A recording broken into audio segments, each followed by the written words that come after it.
قالوا على مكره الشاص يا جامد وانت من اول تحب الشاص واصحاب.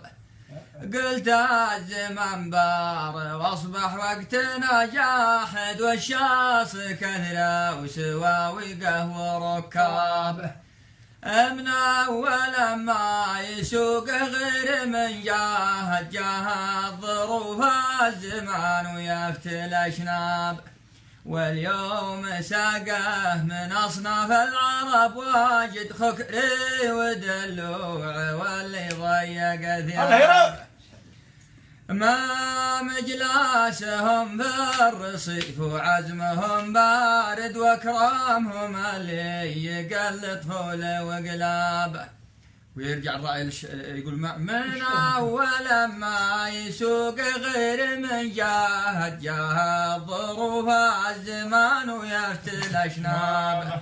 مسراه في ليلة فيها القمر شاهد وسلاحه الروسي اللي تلمع أخشاب. ويطول لكن قد نسيت بعضها. وجهك واضح يا ابو دهمس.